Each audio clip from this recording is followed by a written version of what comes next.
too, I keep an open door policy, so all of our employees can bring ideas to the table. I think why can't someone have a good idea just because they are, making $15 an hour, whatever that pay scale is?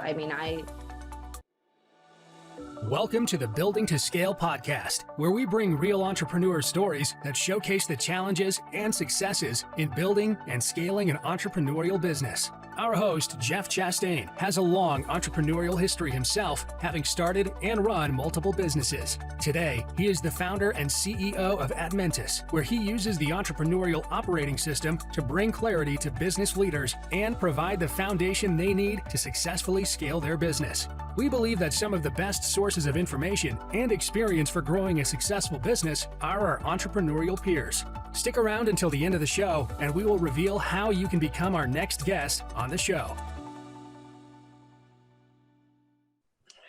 Welcome, everybody. Jeff Chastain here again with the Building to Scale podcast, where I get the opportunity really to speak with entrepreneurial business leaders and influencers, really hearing their stories and sharing their stories of both challenges and success as they were able to grow their business to where it is today. So today with me, we've got Veena Jetti of Vive Funds, who is actually a steady growing real estate investment firm, which if the time we're recording this right now, we're rolling up on the end of 2020, right in the middle of the pandemic. So the fact that we've got a growing real estate firm in these days is quite impressive kind of a thing. So Veena, first off, welcome to the show and give us a little bit more background here on the company and how things are going these days. Yeah, thanks, Jeff. Thanks for having me. I'm excited to be here. Like you said, we're in the middle of a pandemic. So it's been really interesting trying to figure out how we pivot and how we sustain and continue to grow when there's so much uncertainty and volatility in our field. And so we just closed on an $80 million deal in the Atlanta submarket. It was a joint venture deal with Vive Funds and Blue Lake Capital, all female-led teams, which I was very excited about. But we bought a 494 unit apartment building, and project's doing really well. I think one of the big things for us, and it's probably true for most industries, is you can't just stop doing business because there's a pandemic, right? So now we are just shifting our strategy and changing kind of our core fundamentals of how we're targeting new projects or how we're targeting our growth to fit today's market. No, it makes perfect sense. Yeah, we're seeing a lot of companies pivot these days and have to pivot, whether it's restaurant industry or whatnot. Obviously, the move to online Zoom meetings and all that kind of stuff. Yep. So backing up a little bit, tell me kind of a little bit more of your backstory. How did you get to where you are today? Yeah, so I always joke and say I took the shortcut into real estate. So my mom is actually a very successful real estate investor.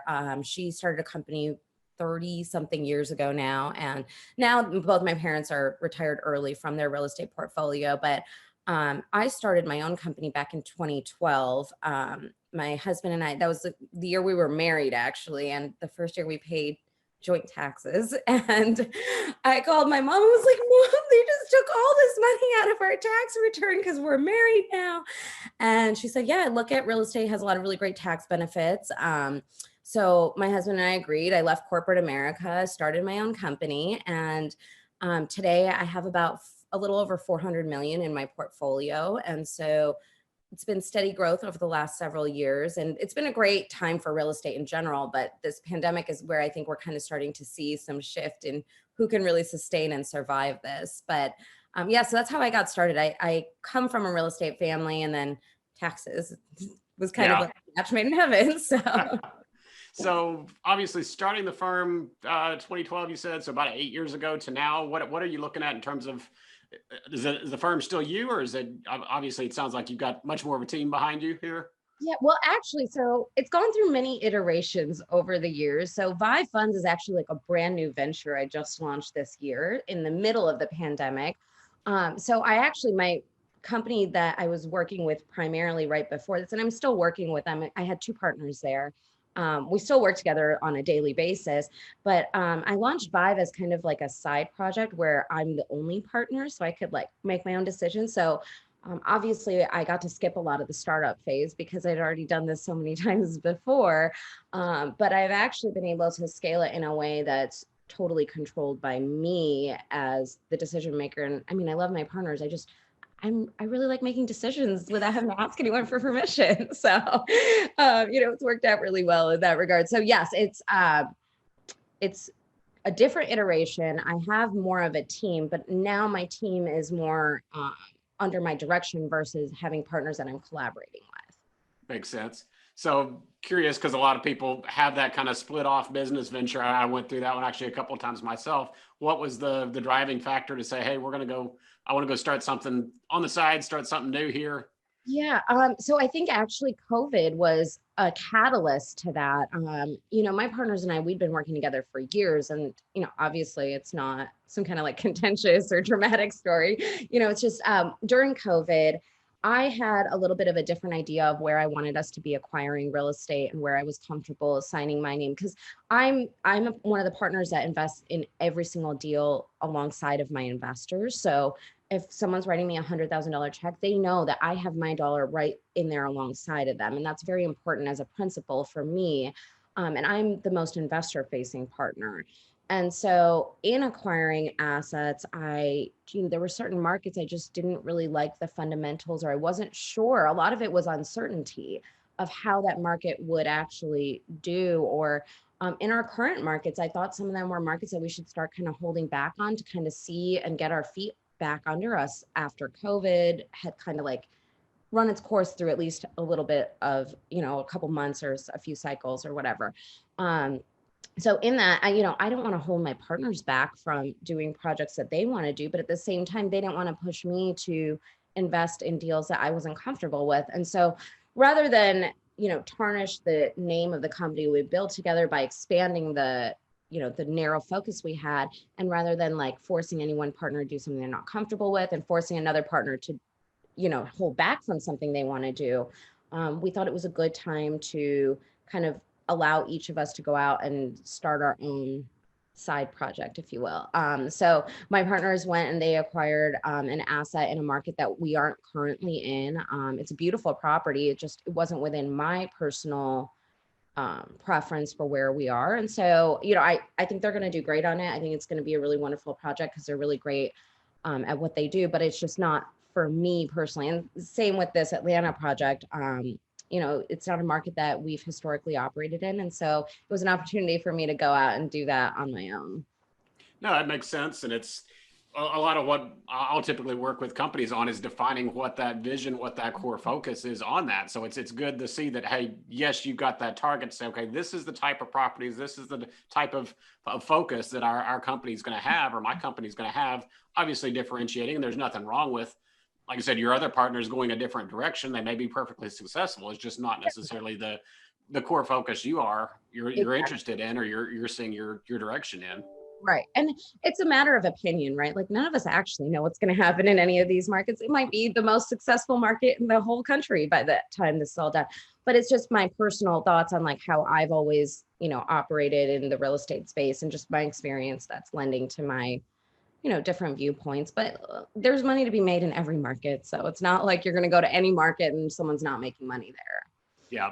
And I'd tie on to what you just said there for a second. It's experience with entrepreneurs, but it's also looking at history, looking at actual data and stuff like that. So you're not out there just saying, hey, I like Atlanta. Let's go invest in Atlanta kind of a thing.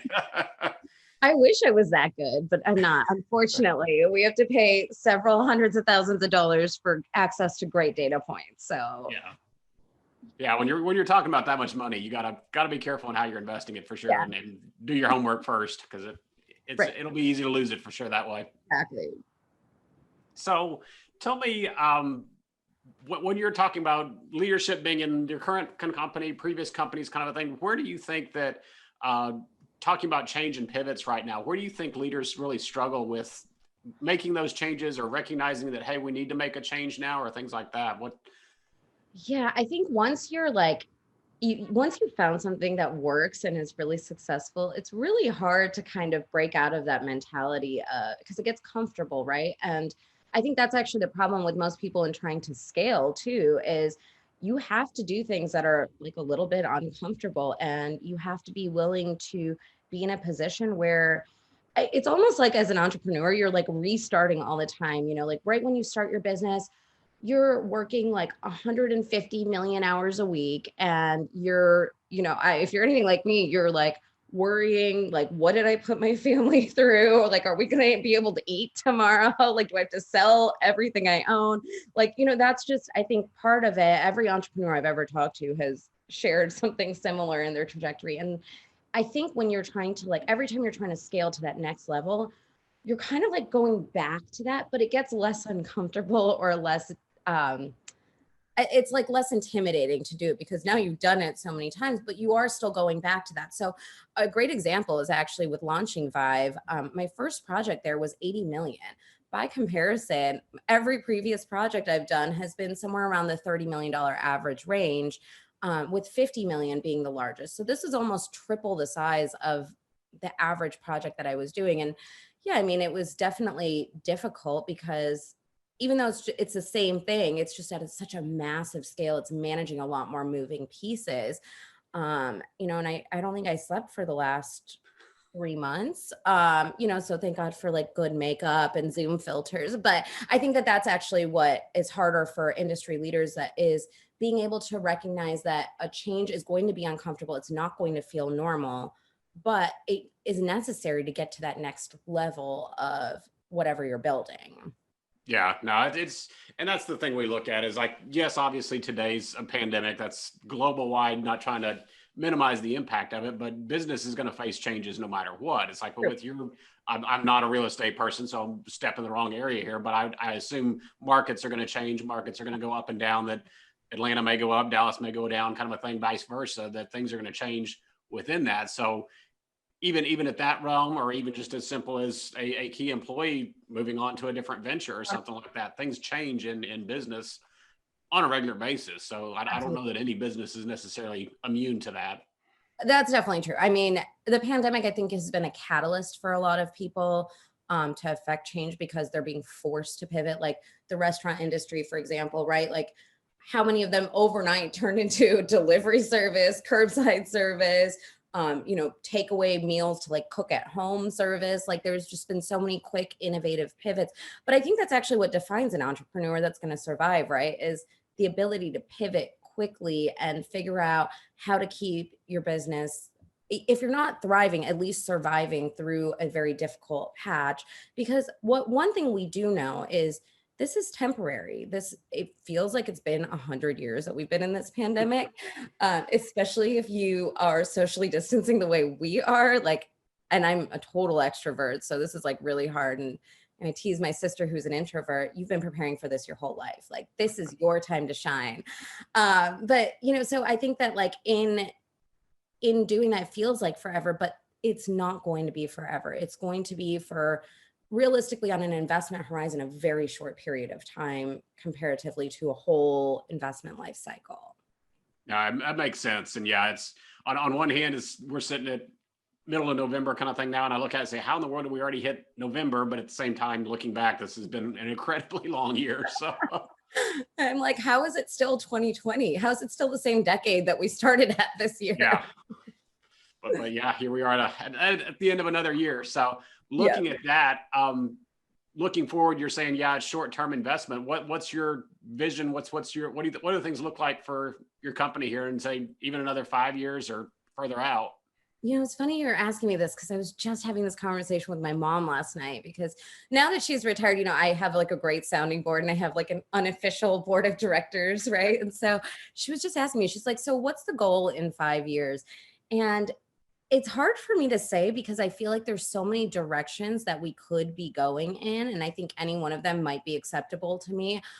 So what I actually do is I like to set like core focuses that I have for my business.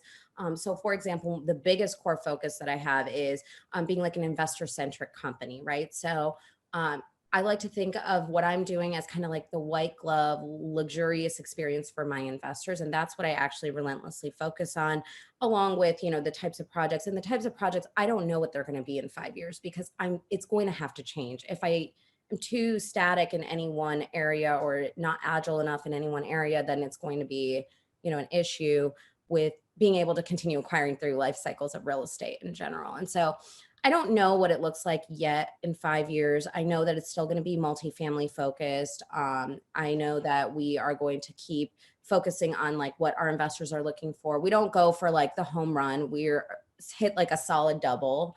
That's kind of our bread and butter, our core competency.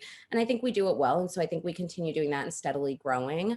But I don't know. I mean, I'm in my early 30s, so I have a little bit of time before I have to retire. But eventually what I'd like to get to is being more on the strategy side only of the company. Like right now, because it's kind of still getting its legs under it in a new company, I have staff, but I'm also like, the admin, and I'm my janitor, and I'm my, marketing person, and my chief investment officer. So I wear a whole lot of different hats, which most entrepreneurs do. But eventually I'd like to kind of hire a CEO, have them running the company, and then I'm on like a board of directors and driving the strategy and vision of the company. Yeah, it makes sense. And yeah, to your point, most entrepreneurs find themselves, and I'd say even into the small market category kind of a thing. A lot of times companies I'm dealing with, they're wearing multiple hats. So along those lines, I don't know if you've been through this before with the other company, but what point do you figure out, hey, this hat's holding me back, or that hat, do you have them well enough defined to figure out how do I start diversifying this out? Because that's where I see a lot of people struggling with as well. Yeah. So It's funny because I think that was kind of one of the things that my partners and I had competing priorities within the company. Because I was investor facing, I always wanted to invest into the investor experience, and I always wanted to invest into software, investor portals. I wanted to hire people that could just make that experience more, that white glove service. So the first thing I did when I didn't have to ask anybody else for permission was I actually started hiring for that. So like I've hired admins, and I've invested into a really great software platform. Which my investors don't know yet, but by the time this comes out, they'll know about it. But I am rolling that out. I just signed up for it this week, so it's like very new, but all the data migration, everything's happening. So yeah, I think I do. And I know I've actually started hiring like teams of underwriters and acquisition specialists. So I've actually rapidly hired. So what I've done differently in this company than I've done in the past is, rather than try to bootstrap and like save every single dollar or take every single dollar to use toward like marketing or something like that, I've actually invested into the company and like the stability and growth of the people, the human resources of the company.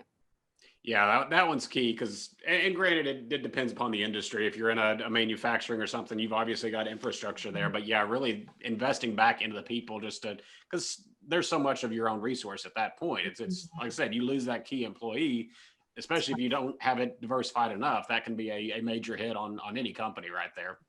Yeah, and I think small businesses are more susceptible to that too. And so, and I've had companies before this that we have lost key employees, and it's tough because it starts becoming a burden on you, and you're so busy trying to keep up with running the business. It's hard to kind of fill that position again. So it's kind of like trying to balance that fine line of doing both. Yeah.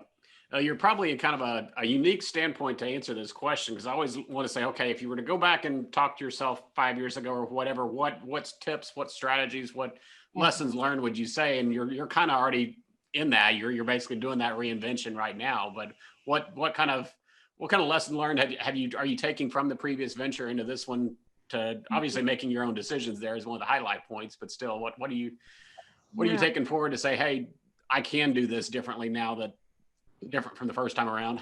Yeah, I think right now I'm actually not being afraid to like really reinvest those dollars where I want to see them working in the company. I'm also outsourcing everything I dislike doing, but I'm just doing because the company has to run. So I'm outsourcing a lot of that. I'm also actually being a little bit more slow to bring people on board. So even though it sounds like I'm like hiring rapidly, which I am, I'm not hiring the first person necessarily that fits the description. I'm being very meticulous and cautious.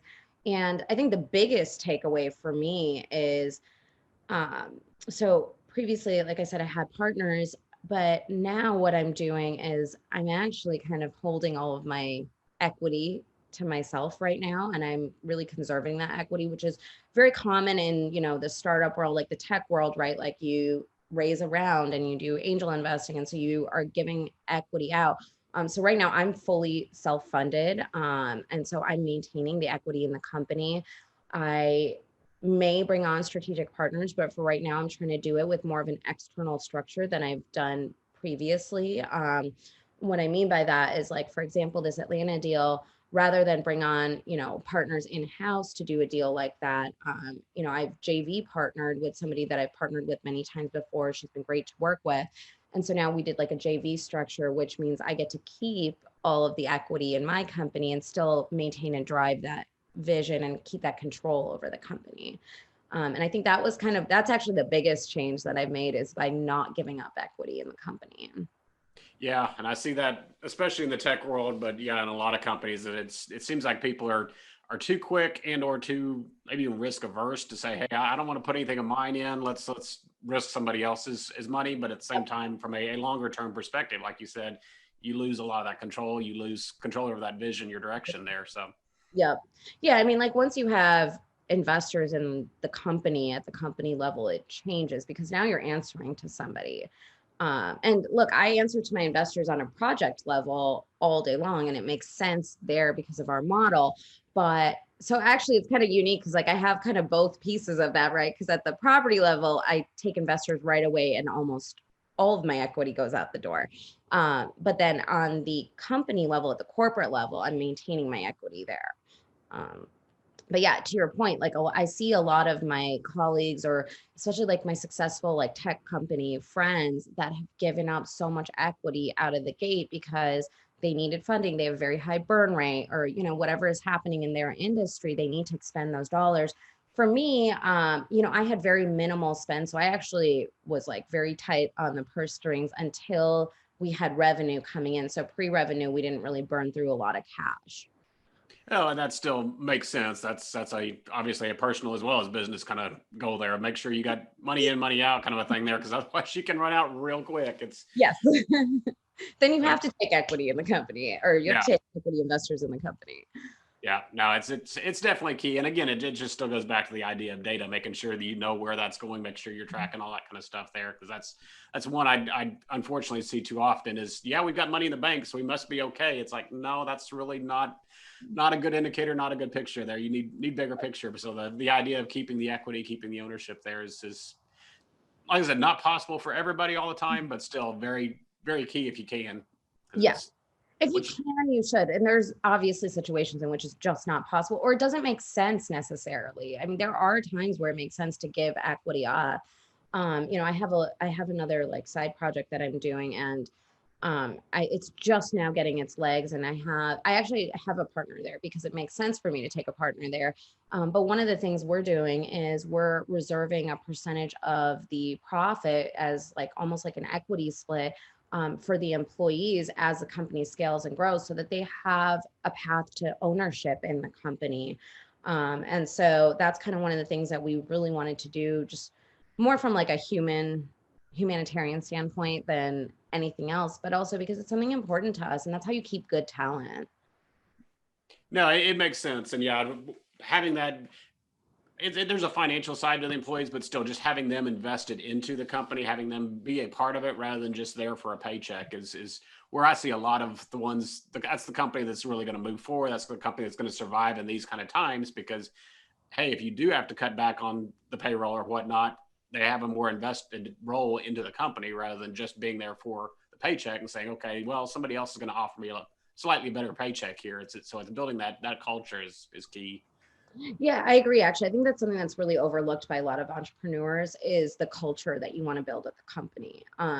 So like for me, anyone that comes to work for me knows that like I will always treat them fairly. I will always treat them better than anybody else will, regardless of the pay. Like, I actually don't even focus on the financial side of it, whether I pay you, $100,000 or 500,000 or $1 million, it doesn't matter. I will always treat you with respect. I will always treat you in a way that makes you want to work with me, number one.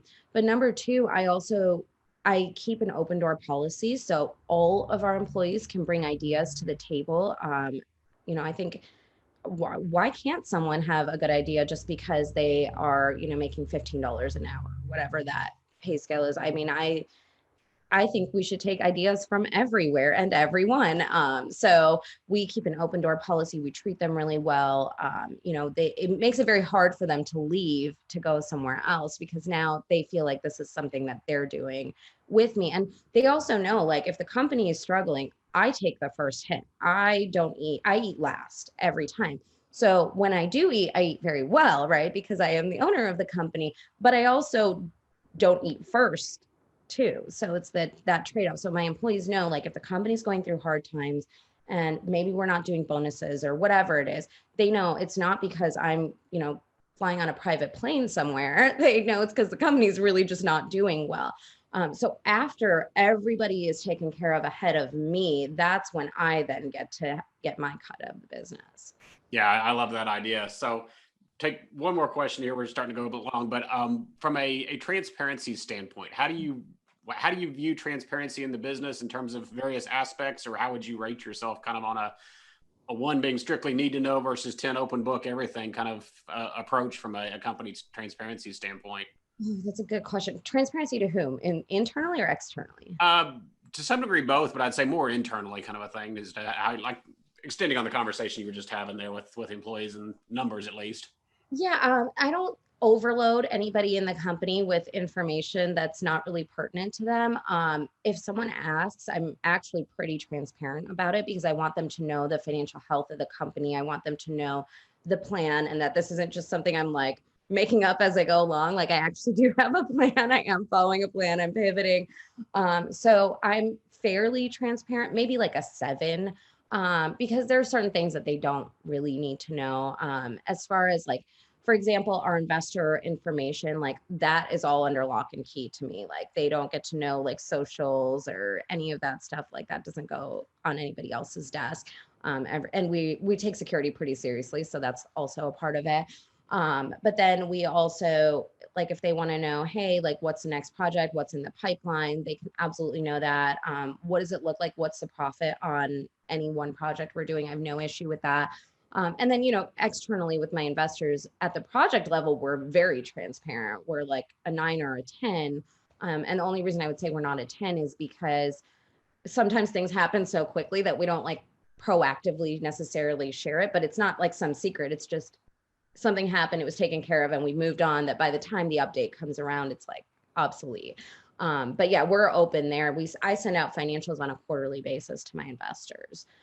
So they get financials, they get a monthly update on what's happening on their asset, the asset level. They know, like, how many units were renovated, what our rents are doing, occupancy, all of that comes to them monthly. Nice. Yeah. Yeah. Especially when you're talking about new projects and stuff like that. Cause I'll see too many companies that are not necessarily, like you said, it's not that they're not willing to share. It's just they don't proactively. And again, that's an area where you start to get more of that employee buy-in to say, hey, I know we're on a plan. I know we're going somewhere here. And again, where I fit into that kind of an idea. So it's not that they're operating in the dark on a paycheck kind of a thing. They're actually feeling part of that and saying that, yes, you know what you're doing. You're not making this up on the fly, or, hey, tomorrow let's just change direction here just for. Right. Right. All right. So yeah, like I said, we're running a little bit long. So just recap back on where you were, kind of a thing. If people are looking to get more information about you or more information about the company, if they're interested in real estate investment, how do they find you, or where can we get some more information? Yeah, so you can find me on my website, vivefunds.com, vivefunds.com. Or you can find me online. I'm on, like, all the social media under Veena Jetti. But yeah, if you want to schedule a call or you want to see what we're up to or see our offerings, vivefunds.com. All right. Very cool. And sounds like things are going well. So hopefully that continues here in the next few years. Yeah. Hopefully we can get out from under this. So yes, no, I think we will. So thank you so much for having me. It's been a lot of fun. Thank you. And I enjoyed the conversation. So thanks again. Thank you. Thanks for listening to this episode of the Building to Scale podcast. If you would like to share your entrepreneurial business growth story, please visit buildingtoscale.com/guest. If you got something out of this interview, would you do both us and our guest a favor and share it on your social media accounts? Don't forget to hit subscribe in your player so that you don't miss any future episodes. And make sure to reach out to Jeff Chastain on the social networks. To learn more about what we are doing and how it might benefit your business, check us out at admentis.com. Thanks again for listening.